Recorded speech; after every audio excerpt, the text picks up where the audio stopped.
क्या आप जानते हैं लेडीज में ब्रेस्ट कैंसर के बाद जो सेकंड मोस्ट कॉमन कैंसर होता है वो होता है सर्वाइकल कैंसर। अब सर्विक्स क्या होती है?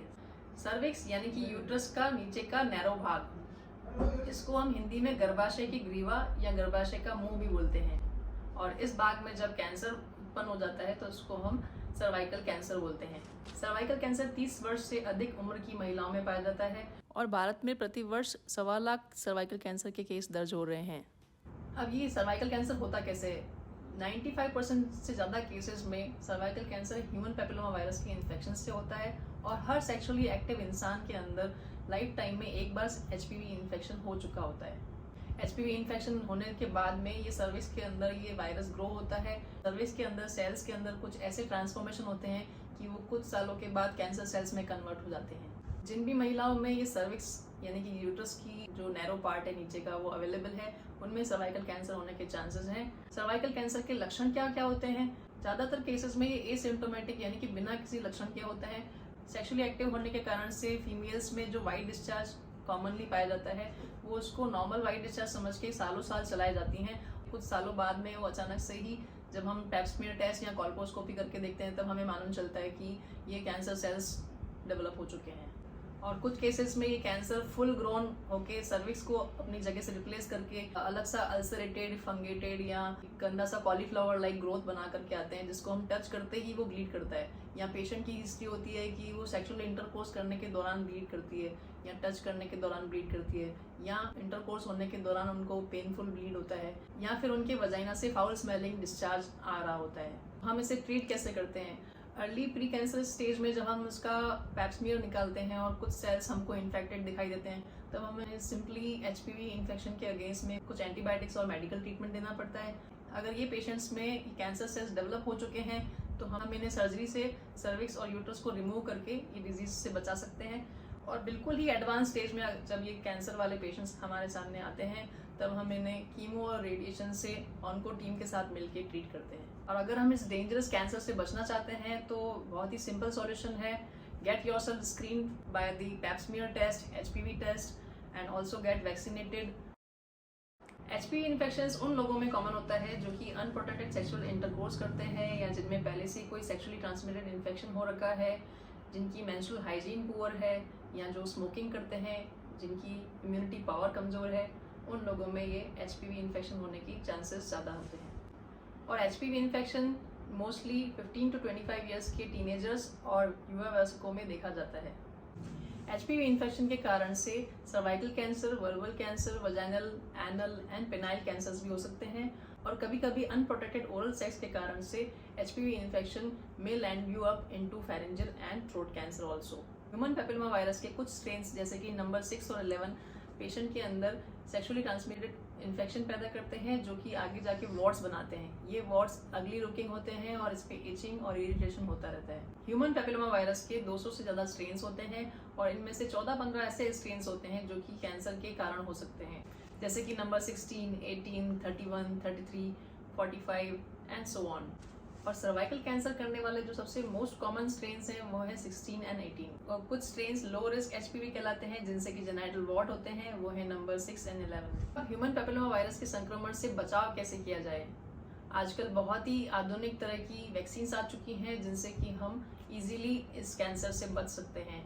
और अगर साथ ही आपने अपने रेगुलर चेकअप करवा रखे हैं, अपने गायनेक से मिलके स्क्रीनिंग टेस्ट करवा रखे हैं जिनको कि हम पैप स्मीयर बोलते हैं या HPV टेस्ट बोलते हैं, इस तरह की स्क्रीनिंग करवाते हुए और हम वैक्सीन भी लगवा लेते हैं तो हम इस कैंसर से 100% बच सकते हैं। ह्यूमन पैपिलोमा वायरस के अगेंस्ट 3 तरह की वैक्सीन अवेलेबल है मार्केट में। सबसे पहला है Cervarix which acts against the strains number 16 and 18 which are the most common agents causing cervical cancer. Second type of vaccine available in market is Gardasil 4 which is quadrivalent vaccine which acts against virus number 16, 18 which causes most of the cervical cancers and strains number 6 and 11 which are the most common cause of genital warts. इसी के similar एक vaccine India में इजाद हुई है पुणे के serum institute में जिसको हम सर्वोरैक बोलते हैं, which is half the cost of this Gardasil 4। हमको गार्डासिल 4 जो कि 4000 के आसपास मिलती है, उससे आधी रेट में 2000 में हमको सर्वरेक मिल रही है। उसमें भी चारों स्ट्रेन्स जो कि गार्डासिल 4 के इक्विवेलेंट है, यानी कि चारों स्ट्रेन 16, 18, 6 और 11 के अगेंस्ट काम करती है। तीसरा जो वैक्सीन का टाइप है that is Gardasil 9 which is nonavalent which is active against 9 strains of HPV like 16, 18, 6, 11, 31, 33, 52 and 5। अब कुछ लोग पूछते हैं हमारे लिए बेस्ट वैक्सीन कौन सी होगी, तो it depends upon your history, your age and the availability of the vaccine in your area. The best time to get this vaccine is before getting sexually active and before getting exposed to the HPV infection, and that best age of getting this vaccine is 9 to 26 years। 27 to 45 years की as में, क्योंकि लोग पहले से ही HPV virus से expose हो चुके होते हैं, इसलिए वैक्सीन का ज़्यादा बेनिफिशियल रोल नहीं है। फिर भी आप हिस्ट्री के अकॉर्डिंग इसको लगा सकते हैं, लेकिन 45 इयर्स के बाद जनरली ये वैक्सीन रिकमेंडेड नहीं है। 9 to 14 इयर्स के एज ग्रुप में 2 डोजेज ही रिक्वायर्ड हैं, 0 and 6। That is second dose आपकी पहली डोज से 6 महीने बाद दी जाएगी। 15 to 45 इयर्स के एज ग्रुप में 3 डोजेज रिकमेंडेड हैं, 0, 2 and 6, यानी कि दूसरी डोज फर्स्ट डोज के 2 महीने बाद और तीसरी डोज सेकेंड डोज के 4 महीने बाद दी जाएगी।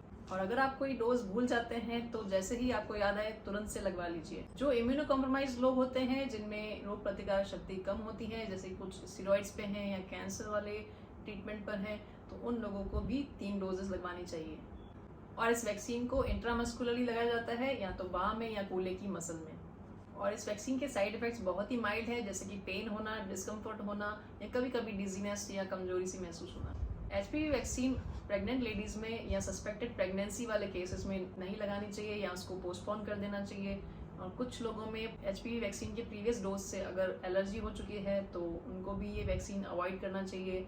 और किसी किसी पेशेंट में एक्यूट सीवियर इलनेस चल रही होती है, जिसके कारण से ये वैक्सीन इफेक्ट नहीं करती, तो we can postpone this vaccine for the later. जो लोग ऑलरेडी सेक्सुअली एक्टिव हैं या जिनका पहले से ही HPV इन्फेक्शन हो रखा है, उनका HPV टेस्ट पॉजिटिव आ चुका है, इनके पेप्समियर टेस्ट में भी इन्फेक्टेड सेल्स आ चुके हैं, फिर भी उन्हें HPV वैक्सीन ले लेना चाहिए, क्योंकि HPV वैक्सीन में और भी तरह के स्ट्रेन्स होते हैं जो कि आपको उन इन्फेक्शन से और उन कैंसर से बचा सकते हैं जिनसे आप एक्सपोज नहीं हैं। Now some people ask that if we are having regular pap smear test and HPV test which are coming negative, यानी कि वो लोग स्क्रीनिंग टेस्ट रेगुलरली करवाते आ रहे हैं और उनके टेस्ट नेगेटिव निकल रहे हैं, क्या अभी भी उन्हें वैक्सीन लगाने की ज़रूरत है? जी हाँ, क्योंकि HPV टेस्ट और जो पैप स्मीयर टेस्ट है वो स्क्रीनिंग टेस्ट है, वो आपको बीमारी का डायग्नोसिस बताते हैं, आपको डायग्नोसिस से पहले ही आपको आगाह करते हैं, लेकिन वैक्सीन जो है वो हमें वो इन्फेक्शन होने से भी बचाती है। तो ये दोनों कॉम्प्लीमेंट्री हैं, इन दोनों को साथ साथ यूज़ करने से आप इस कैंसर से 100% बच सकते हैं। कुछ लोग इस वैक्सीन की एज ग्रुप से बाहर आ चुके हैं, यानी मोर देन 45 इयर्स के हैं, या जिन लोगों ने वैक्सीन लगवाया नहीं है अभी तक, उन लोगों को ये डिजीज़ कैसे प्रिवेंट करनी चाहिए और कैंसर से कैसे बचना चाहिए।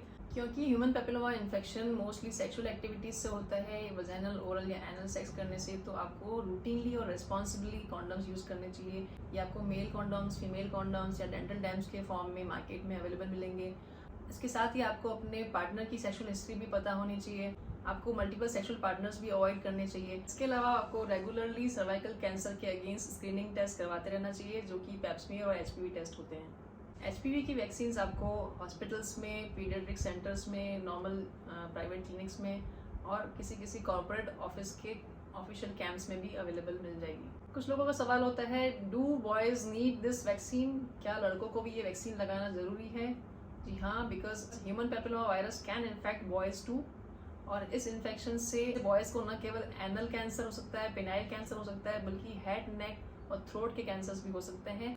इन कैंसर्स के अलावा मेल्स में जेनिटल वॉर्ड्स होना भी कॉमन है, और क्योंकि फीमेल्स की तरह मेल्स में HPV इन्फेक्शन स्क्रीन करने के लिए कोई स्क्रीनिंग टेस्ट अवेलेबल नहीं है, इस कारण से मेल्स के अंदर ये इन्फेक्शन माइल्ड फॉर्म में दबा रहता है, और वो इन्फेक्शन आगे जाके उनके फीमेल पार्टनर्स में अनप्रोटेक्टेड सेक्स के कारण से फैल जाता है। ये इन्फेक्शन उनके फीमेल पार्टनर्स में सर्वाइकल कैंसर भी कर सकता है।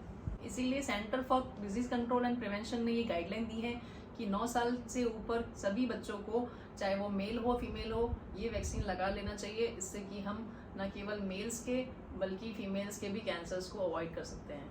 क्योंकि कैंसर हमें सेकेंड चांस नहीं देता है और prevention is always better than treatment of any cancer. इसीलिए हमें ह्यूमन पैपिलोमा वायरस से होने वाले सभी इन्फेक्शंस और कैंसर्स की अवेयरनेस लोगों में फैलानी है और इस वैक्सीन के लिए सभी को अवेयर करना है, जिससे कि हम सभी तरह के कैंसर से अपने सोसाइटी को बचा सकें।